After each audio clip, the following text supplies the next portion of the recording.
Sometimes in leadership, you have the unfortunate things in life of watching pastors who turn out bad. You see people making really bad decisions and going off in bad directions. And sometimes as church members, you see the same thing. And if you're not careful, it changes your heart toward the good pastors. Now, I want you to look here with me in Philippians chapter 2, our text today. Philippians 2, 28 to 30. Paul said, "So I am all the more anxious to send him back to you, for I know you will be glad to see him, and then I will not be so worried about you. Welcome him in the Lord's love and with great joy, and give him the honor that people like him deserves. For he has risked his life for the work of Christ and was at the point of death while doing for me what you couldn't do from so far away." Now, I will be the first to admit that there are some pastors who are not worthy to receive any honor. I'm sorry. They're pastors in names only. They want to be up in front of people like Demas. They want to be first. They always want to, they want to be somebody. I'm not talking about those. I'm talking about a different kind of a person. I'm talking about a guy like Epaphroditus. Now, I want you to notice Epaphroditus' characteristics. Number one, in verse 25, Paul calls him a true brother.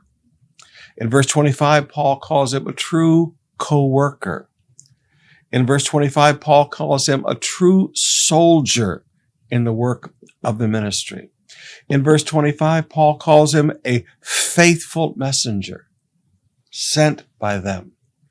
So you're not looking at someone who is a problem, who's a lazy guy who, like Isaiah talks about, lazy dogs who just want to lay around and eat.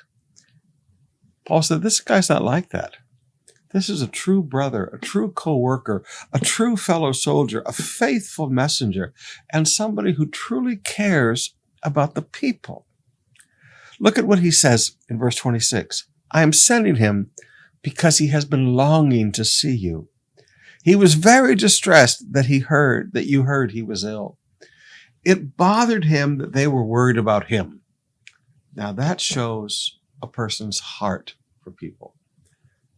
Oh, I'm so happy they're worried about me. No. He's worried about the fact that they were concerned about him. He longs to see them. This is somebody who really loves the people. And he risked his life for the service of God. Now, Paul says, with a person like this, he said, welcome him in the Lord's love. When you have one of our pastors come into your home, and they're a good pastor, welcome them in the Lord's love. Well, why are you here? They came to visit you and to love you. Welcome them in the Lord's love. Welcome them with great joy. You're happy to see them. Smiles are on your faces. It's a joy for you to have them in your home. Welcome them in the Lord's love. Welcome them with great joy, and give them honor when they come in among you. Show honor to the pastors. When one of the pastors comes into your home, show honor to them. Now, I'm not talking about the scuzz buckets. I'm not talking about the super apostles that Paul talks about in 2 Corinthians. I'm talking about these good guys like Epaphroditus. These good young pastors and pastoras that move among us and work so hard to serve you. When they come into your home, honor them. Welcome them in the Lord's love, and welcome them with great joy in Jesus' name.